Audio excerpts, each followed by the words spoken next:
Good morning to all of you. Welcome again in your science class. Let's continue chapter number 10 reaching of adolescence stage। और उसमें आज जो हम discuss करेंगे वो डिस्कस करेंगे बेटा secondary sexual characters, secondary sexual characteristics या करेक्टर्स क्या होते हैं। सेकेंडरी सेक्सुअल करेक्टर्स देखिएगा, डेफिनेशन नोट करेंगे। इस तरीके की फिजिकल फीचर्स ऐसे फीचर्स जिसको हम देख पाएँ आसानी से, which help distinguish the male from the female.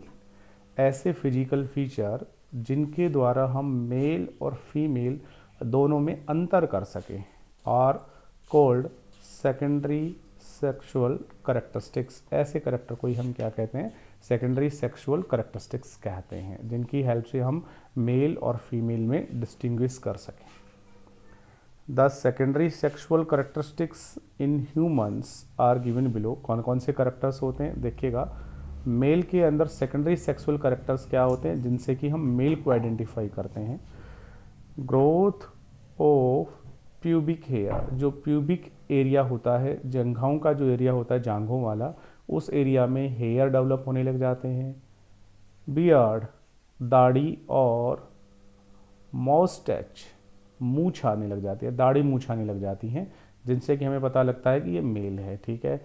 Hairs, बाल उगने लग जाते हैं कहाँ पर, चेस्ट के ऊपर, जो कि आइडेंटिफाई करते हैं कि ये मेल है। और इसके अलावा अंडर द आर्म्स, ठीक है ना, अंडर आर्म्स जो एरिया होते हैं उनके ऊपर बाल उगने लग जाते हैं, हेयर डेवलप होने लग जाते हैं। ये करेक्टर्स होते हैं जिनकी हेल्प से हम मेल को डिस्टिंग्विश करते हैं। इसके अलावा डीपिंग ऑफ वॉइस, आवाज़ कैसी हो जाती है, भारी हो जाती है। ये मेल के सेकेंडरी सेक्सुअल करेक्टर्स हैं।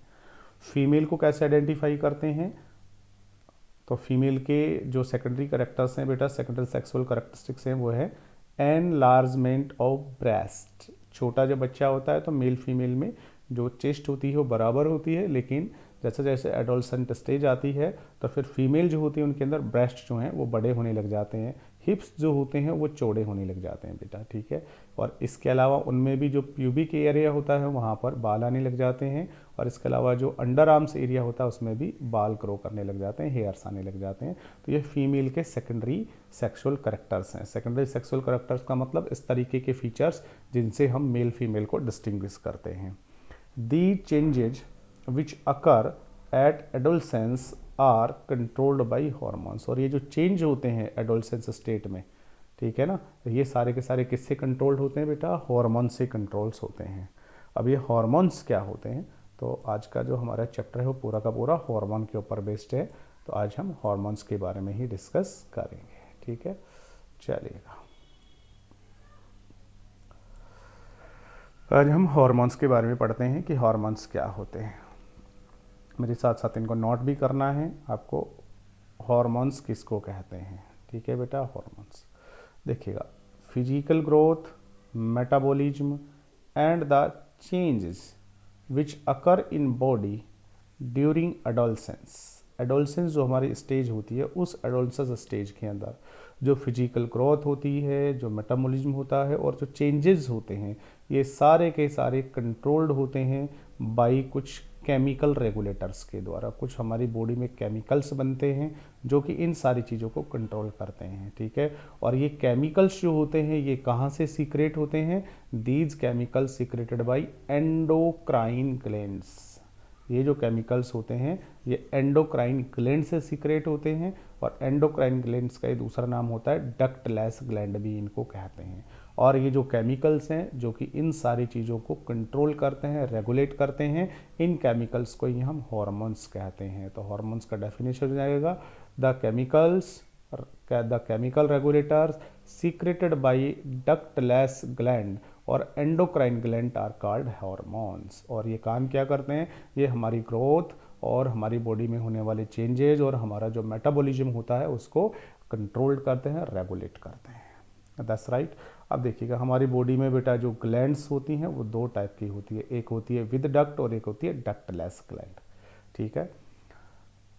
जो एंडोक्राइन ग्लैंड्स होती हैं जिनसे कि हॉर्मोन्स का सीक्रेशन होता है, एंडोक्राइन ग्लैंड्स होती हैं, ये अपना जो केमिकल बनता है release hormones direct into the blood stream, ये सीधे के सीधे अपनी जो केमिकल्स होते हैं उनको डायरेक्ट ब्लड में मिला देती हैं, ठीक है ना। इनके अंदर किसी टाइप की वेन्स नहीं होती हैं, ट्यूब नहीं होती हैं, that is why these are called ductless gland.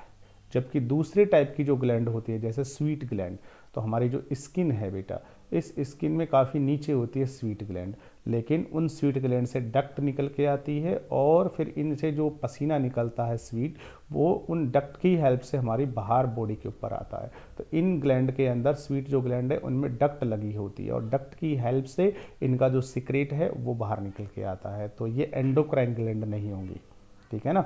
जबकि एंडोक्राइन जो ग्लैंड होती है उनके अंदर डक्ट नहीं होती, वो सीधा अपना जो प्रोडक्ट है वो डायरेक्ट ब्लड में ही मिला देती है, ठीक है। अदर जो ग्लैंड होती हैं सच है जैसे स्वीट ग्लैंड, इसके अलावा जो ऑयल या सिबेसियस जो ग्लैंड होती थी, इसके अलावा जो स्लाइवरी ग्लैंड्स होती हैं, ये रिलीज हार्मोन थ्रू डक्ट, ये डक्ट के थ्रू अपने हार्मोन या केमिकल को सिक्रेट करते हैं। जबकि एंडोक्राइन जो ग्लैंड होती हैं उनमें डक्ट नहीं होती, वो सीधा का सीधा ब्लड के अंदर अपने केमिकल्स को रिलीज करती हैं। That's right. चलिए, तो हार्मोन किसको कहेंगे? हार्मोन ऐसे केमिकल्स होते हैं जो एंडोक्राइन ग्लैंड से सीक्रेट होते हैं और हमारी बॉडी को रेगुलेट करते हैं, बॉडी को कंट्रोल करते हैं, ग्रोथ को कंट्रोल करते हैं, मेटाबॉलिज्म को कंट्रोल करते हैं और एडोलेसेंस स्टेज में होने वाले जो चेंजेस हैं उनको रेगुलेट करते हैं।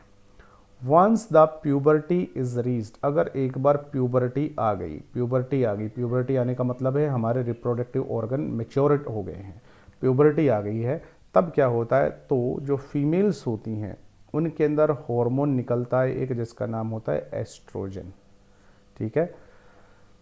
इज प्रोड्यूस इन ओवरीज, जो ओवरीज होती हैं उन ओवरीज से एस्ट्रोजन हार्मोन जो है ये प्रोड्यूस होने लग जाता है प्यूबर्टी आने के बाद में, ठीक है। मेच्योरिटी आने के बाद में फीमेल की ओवरीज से एस्ट्रोजन हार्मोन सीक्रेट होने लगता है और ये काम क्या करता है देखिएगा, this hormone helps in developing the breast. ये जो हार्मोन होता है प्यूबर्टी आने पर ये ओवरी से निकलता है एस्ट्रोजन और यही क्या करता है फीमेल्स में ब्रेस्ट को डेवलप करने का काम करता है। और अदर जो सेकेंडरी करेक्टर्स होते हैं फीमेल के सेक्सुअल जो करेक्टरिस्टिक्स होती हैं, आवाज़ का जैसे पतला होना, हिप्स का फैल जाना, ठीक है ना, इन सब को ये रेगुलेट करता है। कौन सा हार्मोन? एस्ट्रोजन। तो एस्ट्रोजन जो होता है एक्चुअल में ये सेकेंडरी सेक्सुअल हार्मोन होता है। एस्ट्रोजन कहाँ से सीक्रेट होता है? ओवरीज से सीक्रेट होता है। इसके अलावा जब प्यूबर्टी स्टेज आती है फीमेल में तो मिल्क सीक्रेटिंग ग्लैंड और जिसको हम मेमरी ग्लैंड कहते हैं ये भी डेवलप होने लग जाती है। कहाँ पर? इनसाइड द ब्रेस्ट के अंदर। कहाँ की बात हो रही है? फीमेल्स की बात हो रही है। कब? जब उनमें प्यूबर्टी स्टेज आ जाती है ना, तब जब उनके रिप्रोडक्टिव सिस्टम, रिप्रोडक्टिव ऑर्गन्स काम करने लग जाते हैं तब, ठीक है ना। The production of milk is under the control of other endocrine glands called pituitary gland. Pituitary gland जो होती है ये हमारे ब्रेन में होती है और ये मास्टर ग्लैंड होती है, ये अदर जो ग्लैंड्स होती है उनको कंट्रोल करती है। तो जब प्यूबर्टी स्टेट आती है तो उस समय एक तो ये एस्ट्रोजन हार्मोन निकलता है ओवरीज से जिससे कि ब्रेस्ट डेवलप होने लगते हैं और अदर जो सेकेंडरी करेक्टर्स हैं वो आने लगते हैं। इसके अलावा जब प्यूबर्टी स्टेज आती है तो फीमेल में मेमरी ग्लैंड जो है ये बनने लग जाती हैं जो कि मिल्क के सिक्रेशन करने के लिए रिस्पॉन्सिबल होती है। लेकिन इनको कौन रेगुलेट करता है? मेमरी ग्लैंड्स को, इनको पिट्यूटरी ग्लैंड रेगुलेट करती है। जबकि मेल्स में क्या होता है, ये तो फीमेल में हुआ, मेल में क्या होगा? जब प्यूबर्टी स्टेज आएगी तो मेल जो होते हैं बेटा उनके अंदर एक दूसरा हार्मोन सीक्रेट होता है, दैट इज टेस्टोस्टेरोन। याद रखना है, that is testosterone. Testosterone hormone secrete होता है और ये हार्मोन बनता कहाँ पर है? याद रखना है, टेस्टीज में बनता है। टेस्टीज के अंदर क्या बनता है? टेस्टीज में वो रिप्रोडक्टिव सेल स्पर्म बनता था, ठीक है ना, और वहीं से ही क्या निकलता है? ये हार्मोन भी निकलता है। ऐसे ही फीमेल में ओवरी से क्या निकलता है? ओवम निकलता है और साथ में ये हार्मोन भी सीक्रेट होता है। दैट्स राइट, साथ में ये हार्मोन भी सीक्रेट होता है। चलिए,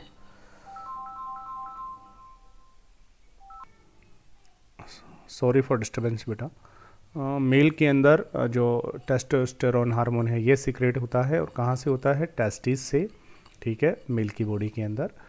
और क्या काम करता है? This help in development of secondary sexual characteristics in boy. Boy के अंदर सेकेंडरी जो सेक्सुअल करेक्टर्स होते हैं, जैसे दाढ़ी मूंछ का आना, आवाज़ का भारी होना, इनको ये क्या करता है? कंट्रोल करता है। That's right. चलिए, तो अभी हमने हार्मोन्स के बारे में पढ़ा, और प्यूबर्टी स्टेट जब आती है तो मेल फीमेल में अलग अलग सेक्सुअल हार्मोन्स सीक्रेट होते हैं। फीमेल में एस्ट्रोजन निकलता है, और मेल जो होता है उसमें टेस्टोस्टेरोन निकलता है। एस्ट्रोजन ओवरी से, टेस्टोस्टेरोन टेस्टिस से निकलता है। टेस्टिस में मैं कह रहा था स्पर्म बनता है, ठीक है ना, वो रिप्रोडक्टिव सेल होती है टेस्टिस में बनने वाली, और ये निकलने वाला हार्मोन होता है, ठीक है। इसके अलावा जो फीमेल्स होती हैं उनमें मेमेरी ग्लैंड जो है ये भी बनती हैं, जो कि मिल्क के सिक्रेशन के लिए रिस्पॉन्सिबल होती हैं, और इसको कंट्रोल कौन करता है? पिट्यूटरी ग्लैंड्स कंट्रोल करती है। चलो, अब है role of hormone in initiating the reproductive function. जो रिप्रोडक्टिव फंक्शन होता है उसको इनिशिएट करने में हार्मोन का क्या क्या रोल होता है? Role of hormones in the initiating the reproductive functions. That's right. देखो बेटा, इन मैमल्स, मैमल्स समझ रहे हो, जिनके अंदर क्या होते हैं? ब्रेस्ट होते हैं, ठीक है ना, मैमल्स। ह्यूमन लाइक जो होते हैं, जिनमें सेक्सुअल रिप्रोडक्शन होता है, मेल फीमेल सेपरेट होते हैं, मैमल्स होते हैं। The secretion of hormone is under the control of the pituitary gland located at the base of the brain. Mammals में क्या होता है? हार्मोन चाहे वो किसी भी ग्लैंड से हो, ठीक है, उसका जो सिक्रेशन है वो सिक्रेशन किसके द्वारा कंट्रोल होता है? पिट्यूटरी ग्लैंड से कंट्रोल होता है, ठीक है। और पिट्यूटरी ग्लैंड कहाँ पर रहती है?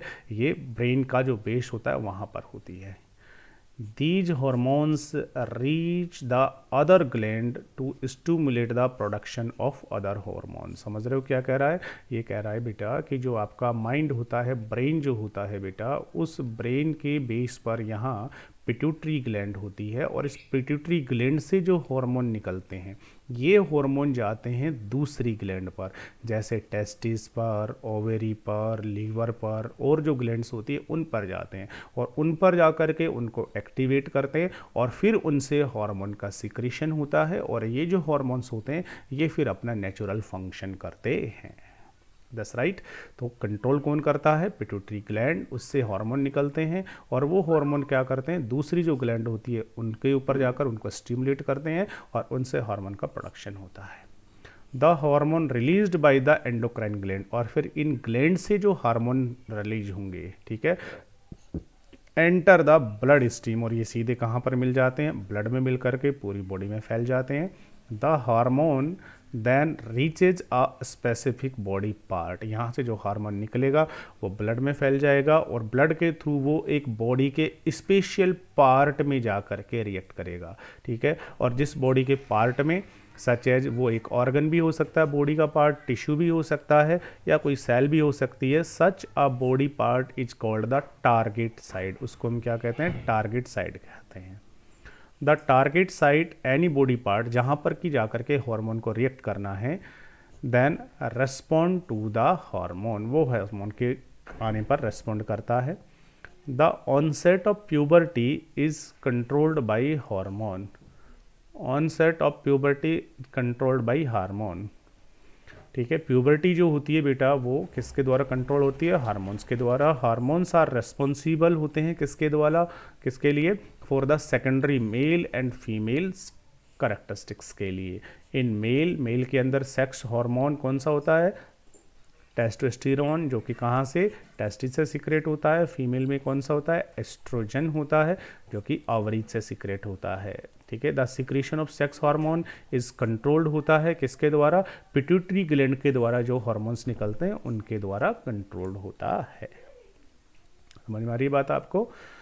पिट्यूटरी ग्लैंड को मास्टर ग्लैंड हमने इसलिए कहा है। तो the whole scheme of the role played by hormone is in initiating productive function is illustrated below. देखिएगा क्या होता है, सबसे पहले पिट्यूटरी ग्लैंड जो है उस पिट्यूटरी ग्लैंड से हार्मोन सिक्रेट होते हैं, ठीक है, और ये जाते हैं कहाँ पर? ये जाते हैं हमारे मेल फीमेल वाले जो और जो ग्लैंड होती हैं उनके पास, और वहाँ जा कर के उनसे टेस्टिस में जाएंगे, ओवरी में जाएंगे, वहाँ से दूसरे हार्मोन निकलेंगे, टेस्टोस्टेरोन और एस्ट्रोजन हार्मोन्स निकलेंगे, ठीक राइट।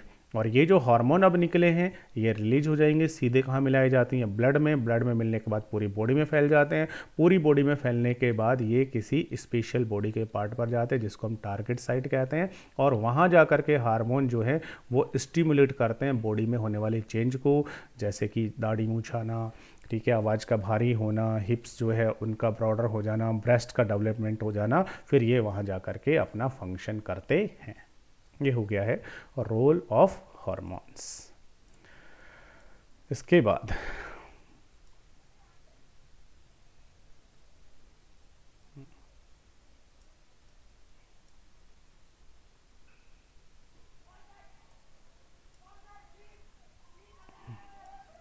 बाद next reproductive phase of life in humans.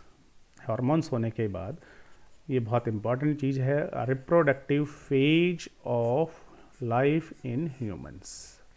देखिएगा, adolescent become capable of reproduction. आपको पता है एडोलसेंट जो होते हैं, जिनमें एडोलसेंस आ जाती है, वो रिप्रोडक्शन करने में कैपेबल होते हैं। व्हेन द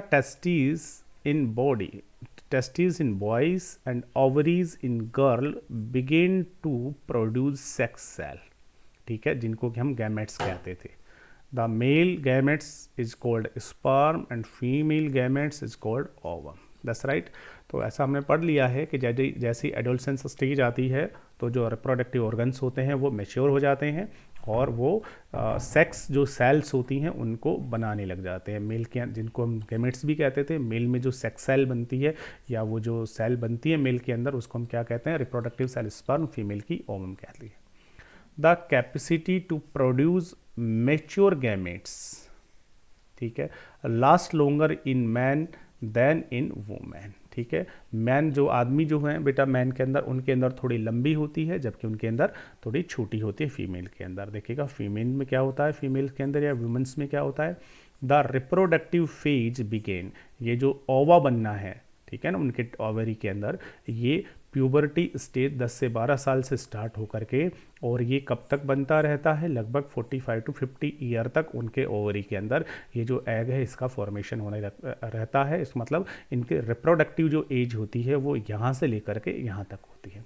लेकिन मेंस में क्या होता है, रिप्रोडक्टिव फेज एक बार स्टार्ट हो जाए प्यूबर्टी में, लगभग 14-15 साल में स्टार्ट हो जाती है, और ये last as long as he is healthy, जब तक वो हेल्दी रहता है, चाहे वो 60 साल का हो जाए चाहे 70 साल का हो जाए, तब तक उनके टेस्टिस में स्पर्म का फॉर्मेशन होता रहता है, ठीक है। तो रिप्रोडक्टिव जो एज है वो दोनों में अलग अलग होती है, ठीक है। फीमेल के अंदर ये पहले बंद हो जाती है और मेल के अंदर ये कंटिन्यू चलती रहती है, स्पर्म का बनना और यहाँ ओवम का बनना, कहाँ पर, टेस्टिस और ओवरीज के अंदर।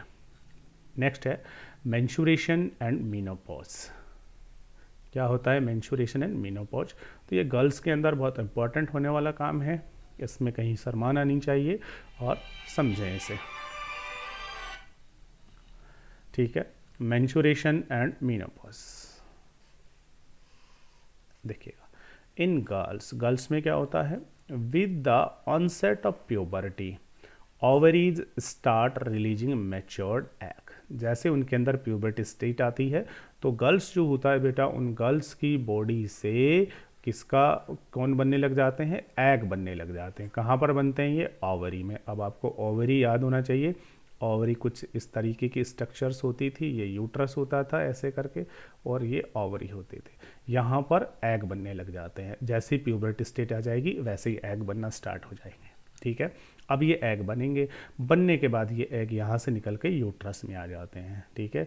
देयर आर 2 ओवरीज, 2 ओवरीज होती हैं, which are situated in the abdominal cavity में सिचुएटेड होती हैं, ऐसा पढ़ लिया है। दीज प्रोड्यूस 1 मैच्योर ओवम, इनमें मैच्योर ओवम या एग बनेगा, ईच आफ्टर एवरी 4 वीक, कितने दिन के बाद में, हर 28 दिन के बाद लगभग यहाँ पर मैच्योर एग बनता है, और यहाँ से एग बनने के बाद वो कहाँ जाता है, यूट्रस में आ जाता है। The process by which a mature ovum is released from an ovary is called ovulation। क्या कहते हैं इसको? इसको हम ओव्यूलेशन कहते हैं। ओव्यूलेशन में क्या होता है, ये जो ओवरी है, इस ओवरी से मैच्योर एग जो है वो रिलीज होता है, एग बन करके और यहाँ से निकल जाता है, इसको ओव्यूलेशन कहते हैं। और ये ओव्यूलेशन कितने दिन में होता है? 28 डेज में होता है। During this period the wall of the uterus become thick. इस पीरियड में जब ये ओवम निकल करके यहाँ आता है तो यूट्रस की जो वॉल है वो पतली हो जाता है, थिक मोटी हो जाती है यूट्रस की वॉल, ठीक है, thick. This is a natural preparation to receive the fertilize egg if it so occurs. ये किसके लिए होती है? ये मोटी किस लिए हो जाती है? ताकि यहाँ से एग निकल करके आ गया, यहाँ से स्पर्म आ जाए और स्पर्म आने के बाद फर्टिलाइजेशन हो जाए और फिर जो फर्टिलाइज एग है उस एग को यहाँ रिसीव करना है। इसको पकड़ के रखने के लिए ये कैसी हो जाती है? थिक हो जाती है, मोटी हो जाती है। अब अगर फर्टिलाइजेशन नहीं हुआ, if fertilisation doesn't occur, fertilisation नहीं हुआ, यहाँ से स्पर्म नहीं आया, ठीक है बेटा, स्पर्म अगर नहीं आया और आ भी गया बाई चांस, तो फर्टिलाइजेशन अगर नहीं हुआ तो फिर ये एग कहाँ रहेगा? अब यहाँ तो रुका नहीं रहेगा, तो यहाँ से जो एग है, ये एग यहाँ से वेजाइना के थ्रू बाहर निकल के जाने वाला है। Occur the released egg and the thickened lining of the uterus along with its blood vessels are shared of.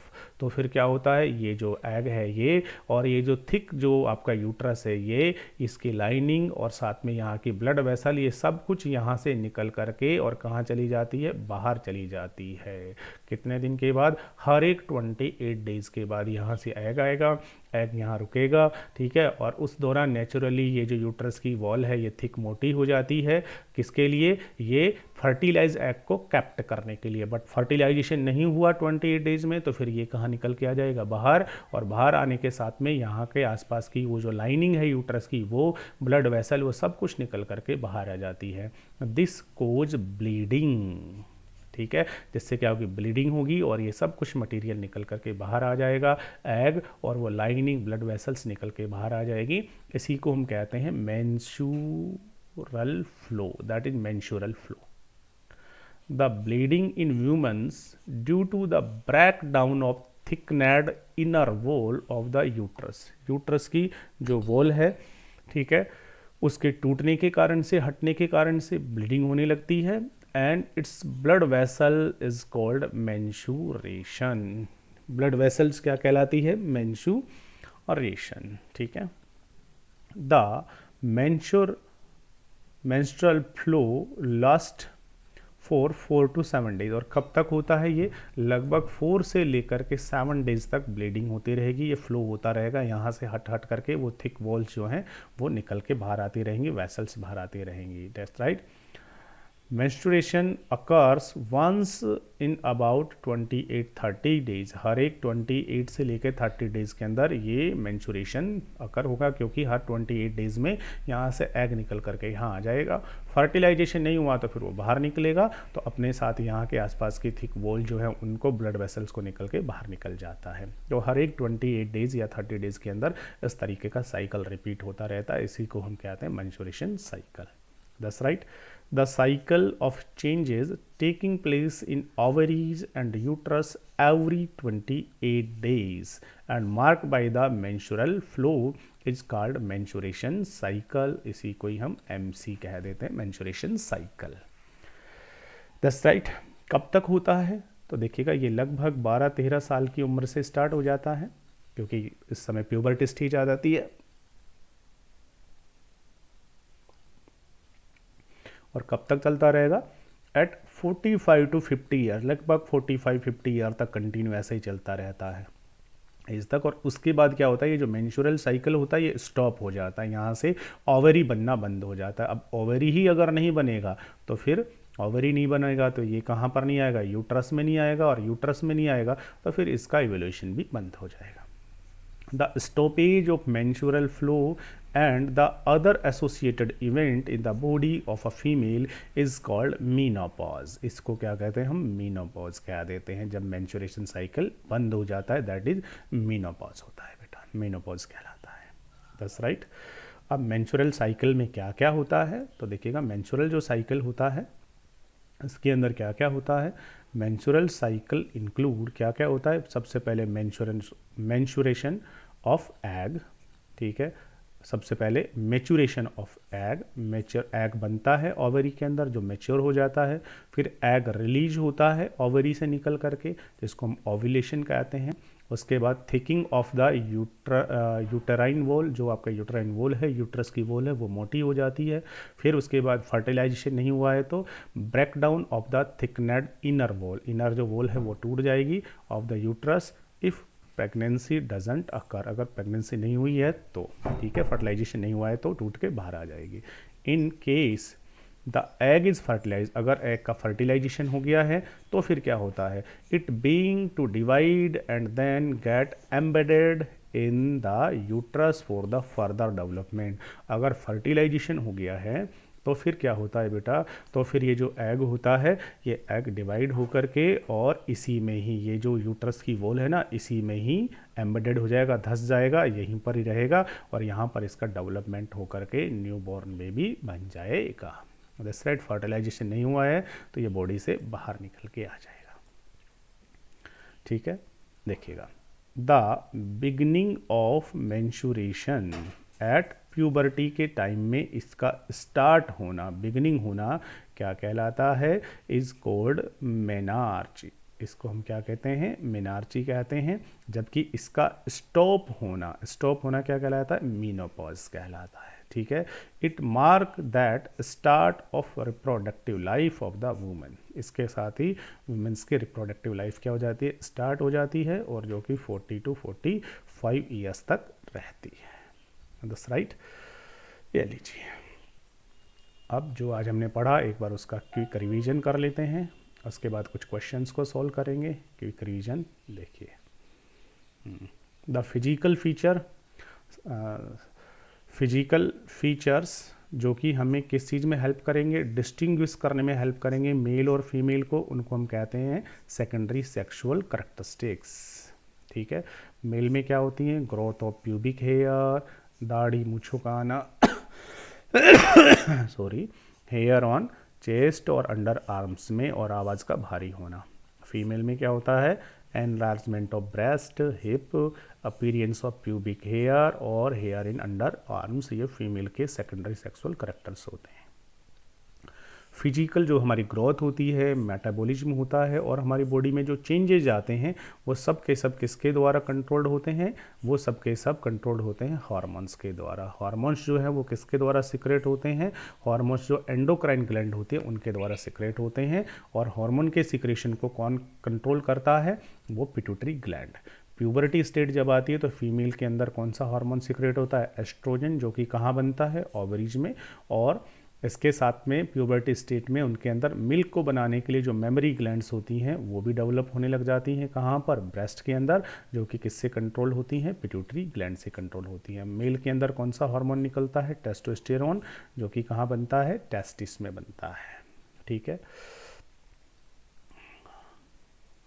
Mammals के अंदर हार्मोन का जो सीक्रेशन होता है वो ग्लैंड से होता है, लेकिन इन ग्लैंड से भी सीक्रेशन को कौन कंट्रोल करती है, पिट्यूटरी ग्लैंड कंट्रोल करती है, जो कि कहाँ पर होती है, जो कि जो हमारा ब्रेन होता है उसके बेस में होती है, ठीक है। पिट्यूटरी ग्लैंड से क्या निकलते हैं, हार्मोन्स, जो कि जा करके और दूसरी जो ग्लैंड होती है उनको स्टिमुलेट करते हैं, फिर उनसे हार्मोन का सीक्रेशन होता है। हार्मोन जिस बॉडी पार्ट पर जाकर रिएक्ट करता है उसको हम क्या कहते हैं, टारगेट साइट कहते हैं, और फिर उसमें फिजिकल चेंजेज आते हैं, ठीक है। Primary sex organs are called gonads, ठीक है। प्राइमरी जो सेक्स ऑर्गन्स होते हैं उनको हम गोनेड्स कहते हैं। मेल का कौन है, टेस्टिस, फीमेल का कौन होता है, ओवरी। वुमेन्स के अंदर रिप्रोडक्टिव जो लाइफ होती है वो 10-12 साल से स्टार्ट होकर के 45 to 50 तक होती है, जबकि मेंस के अंदर ये 14-15 साल से स्टार्ट होकर के लास्ट तक, जब तक कि वो हेल्थी बना रहता है तब तक होती है, ठीक है।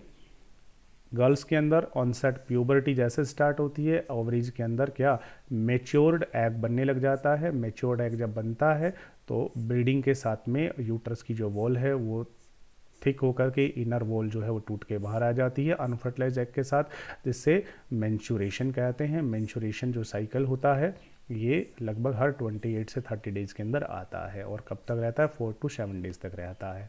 The beginning of menstruation it puberty, इसको हम क्या कहते हैं, मेनार्ची कहते हैं, और ये स्टॉप हो जाता है 40 to 50 ईयर तक, इसको हम क्या कहते हैं, मेनोपॉज कहते हैं। That's right. लीजिए, ये आज का हमारा लेक्चर हो गया है। अब कुछ ऑरल क्वेश्चंस जो कि आपको आपकी नोटबुक में सॉल्व करने हैं। देखिएगा, फर्स्ट क्वेश्चन क्या है, what control the changes which occur at the adolescence. Adolescence state में जो चेंजेज आते हैं उनको कौन कंट्रोल करते हैं, ऑब्वियसली कुछ केमिकल्स जिसको हम क्या कहते हैं, हार्मोन्स कहते हैं। Which hormone help in the development of secondary sexual characters in boys. Boys में कौन सा, testosterone. Name the gland which control the secretion of hormones. Hormones का सिक्रेशन करने को कौन सी ग्लैंड जो है वो कंट्रोल करती हैं, एंडोक्राइन ग्लैंड्स। और इन ग्लैंड्स के भी सिक्रेशन को कौन कंट्रोल करती है, pituitary gland. Name the male and female gonads. Male में कौन सा प्राइमरी सेक्स ऑर्गन होता है, टेस्टिस, और फीमेल में होती है ओवरी, जिनको हम गोनेड्स कहते हैं। What is the state at which menstruation flow in the body of a female stop called। ठीक है, फ्लो स्टार्ट होना तो क्या कहलाता है, मेनार्ची, और स्टॉप होना क्या कहलाता है, मेनोपॉज, जो कि 45 to 50 तक हो जाता है। ठीक है, और ये 12 to 13 ईयर तक स्टार्ट हो जाता है। That's right. चलिएगा, नेक्स्ट क्लास में हम आगे का जो पोर्शन वो डिस्कस करेंगे। Okay, thank you to all of you.